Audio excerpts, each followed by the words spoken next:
Guess who's back? Back again. Mikey's back. Tell a friend. Hey everybody, here with another video for you guys today. Today we're going to be talking about NBA 2K. We're going to be talking about my history with the game, my origins with it, what my plans are for the future on this channel with that particular game. But before I go any further, let me just say, if you like this channel or any of the content on it, please like, comment, and subscribe. And if you're a really big fan of the content, you can head over to Mikey J Productions, my main channel, become a member. We got a great community we're building over there, and I would love for you guys all to be a part of it. But let's get into some NBA 2K after the intro coming in now. It's one small step for man, one giant leap for mankind.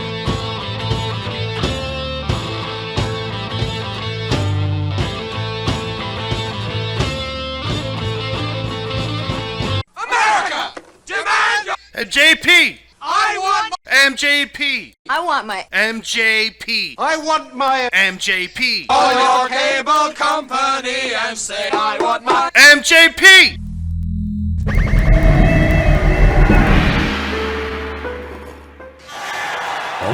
What is it, Iverson-san? I'm getting work done to the boards, Taka.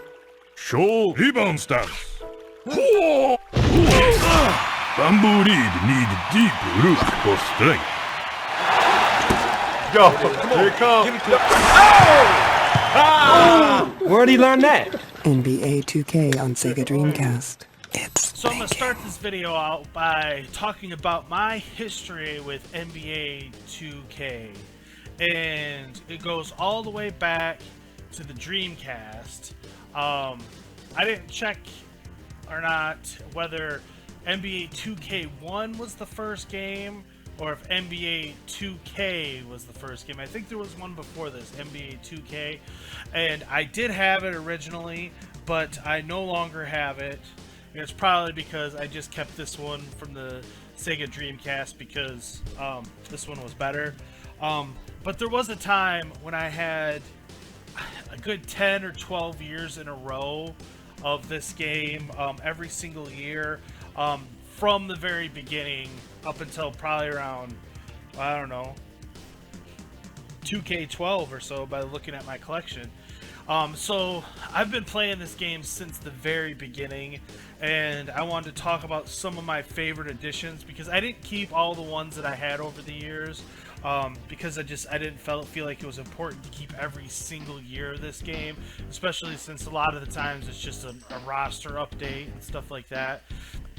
But having said that, there are a few standout ones, and like I said, for the Dreamcast, NBA 2K1, this is definitely a standout copy. And then on the original Xbox or PlayStation 2, there's NBA 2K3, and what's good about this game, or notable about this game, this was the first one to feature Michael Jordan in it, and so that's why I always wanted to hold on to this particular one. And then the next one I liked a lot was NBA 2K5, and the reason that I kept this one is, you know, it's got my boy Ben Wallace on the cover. You know, I'm a Pistons fan, and this was the game after the Pistons won the championship, so, you know, how can I not hold on to that one? And then the next one that I have in my collection still is from when I jumped to the Xbox 360, and this was my first Xbox 360 2K, and it was 2K8. This one's not particularly notable, in all honesty, other than, you know, it was the first one I happened to get on the 360, but I wouldn't really super recommend going back and playing this one, in all honesty.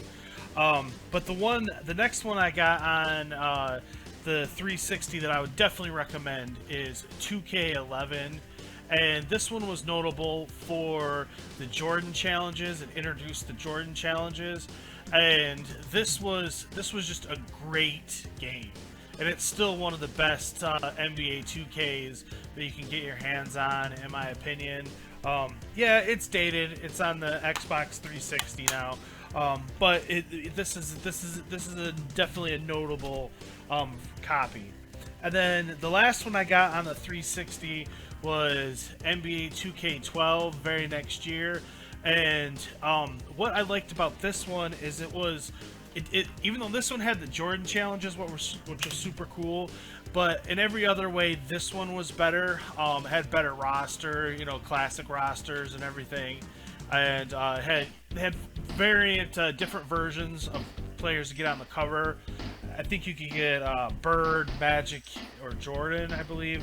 And since I got Jordan the year before, I went with Bird as my copy there. And then as I move over to the Nintendo Switch, because that's where I have been playing this game as of recently.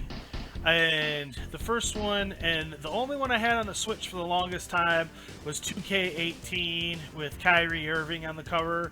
And I played the crap out of this game.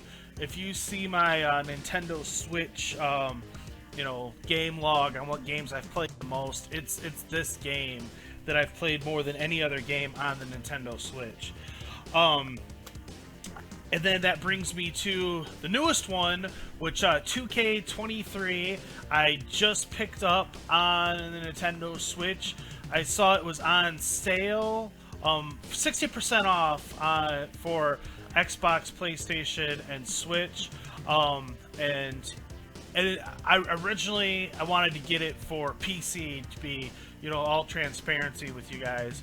But it wasn't on sale on the Switch, or on PC, so I ended up just picking up the Switch copy. What I was super excited about originally was the My Eras. I think that was a really cool addition, and that's one of the, besides the fact it was 60% off, that was one of the big things that made me want to get it, because since I've been playing NBA2k ever since back, the original ones, that's essentially what I've been doing, is like a My Era kind of style of game.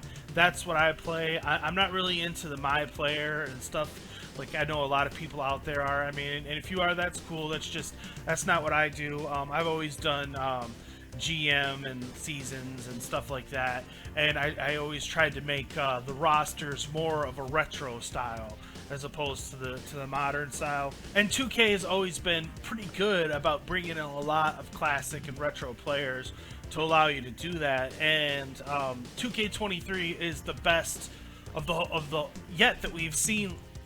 But having said that, I found out that for whatever reason they didn't put the My Eras on the Switch version, Xbox One version, PlayStation 4 version, or the Steam version, which I was severely disappointed it wasn't on the Steam version, in all honesty. I would have definitely bought the Steam version, even without the sale, because I wanted that My Era stuff so bad. But so since I can't play My Eras because I don't have an Xbox Series X or a PlayStation 5, and I don't plan to get them because I'm really more of a PC gamer. But having said that, I am going to be running on the Nintendo Switch a version of My Eras as close as I can get to My Eras with the Switch version of the game. And I'm going to be playing basically the 1980s. I'm starting with 1984, Michael Jordan's rookie year, Hakeem Olajuwon's rookie year, and going to be playing forward. Now, I can't get the rosters as accurate as My Eras, allows you to, which is a little disappointing, but I'm doing the best that I can with it. I'm a little bit of a basketball historian myself, especially, the older stuff. And so I have good knowledge when it comes to the players and teams of like the 80s and 90s and whatnot. And so that's what I'm going to be doing. And I have I'll be running drafts that will be introducing newer players. The first draft coming up will be the 1985 draft. Now I can't run drafts for every single year, 86, 87, 88, 89, 90, all the way going forward. The Switch only allows you 10 file saves, and for these upcoming drafts, they each take up a spot. and because I am not just going with the historic rosters that are available. First and foremost, they're not complete. They're missing some key players like Reggie Miller, Charles Barkley, and stuff like that. So I want to, some of the key players I want to definitely have brought into this, as well as because the Switch version doesn't have the My Eras. I can't go back and play with like a 24-team league. I have to play with the 30 teams that we have today. The game doesn't let you take out teams, and as a result, there's extra teams in the league, because eventually those teams will get filled up by future teams and whatnot.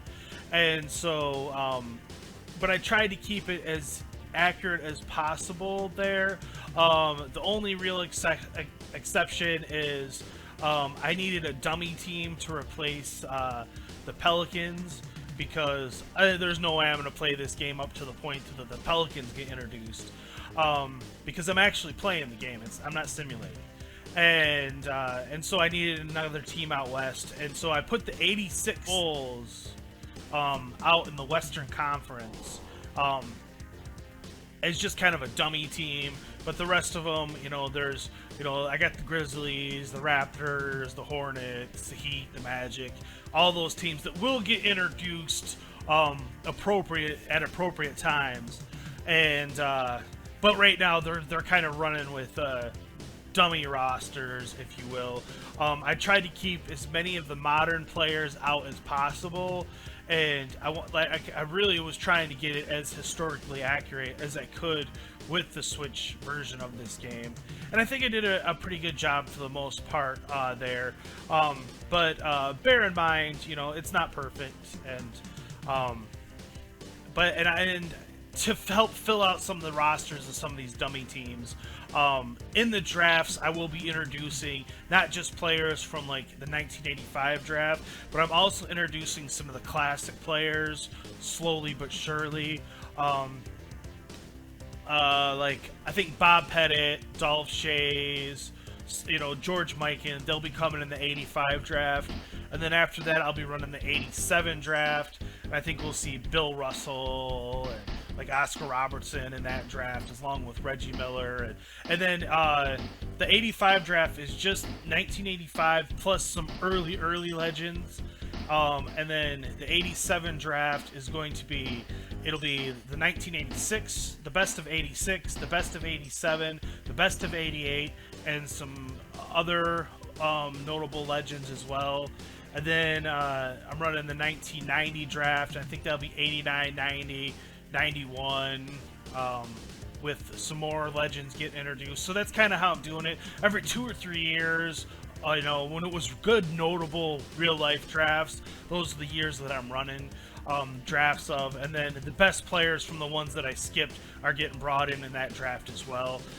Again, it's not perfectly historically accurate, but that's what we're working with. And but I look forward to it, and I'm having a lot of fun playing the games. I'm playing as the Bulls and the Pistons, and full disclosure, the Pistons team, I did create a player for myself that is playing on the Pistons team. He's 95 overall, so he is one of the better players, but he's not Michael Jordan good. And then I also have on that team, I took away the players that were not on the team in 1984, 85. For the most part, like I think I have John Sally on the team still, but you won't see Dennis Rodman, no Joe Dumars, and I have Kelly Tripucka still, so that team is a little bit more, trying to be a little bit more accurate for the early 80s Pistons teams, not so much the bad boys that won the championship. And then for the Bulls, I had to definitely take some make some changes there. I didn't want to run with 86.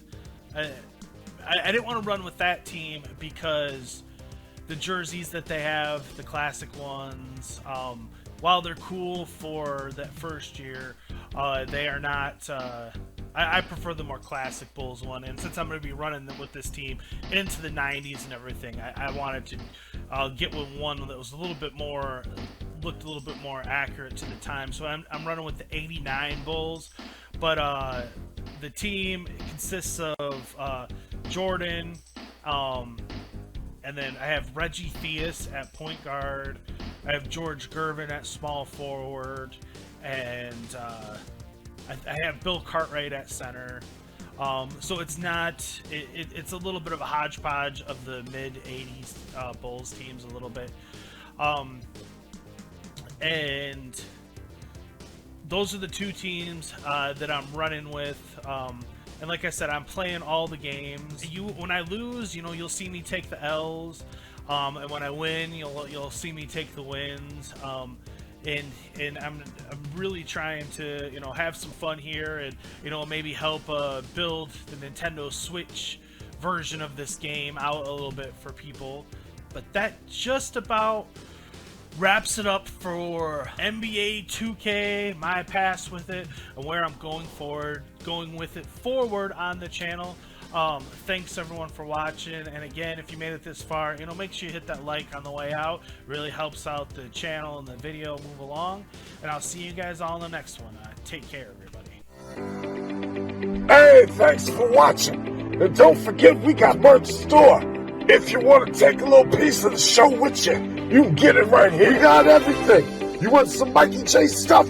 We got the Mikey J Productions for you. So take a chance and stop by. We'll take care of you.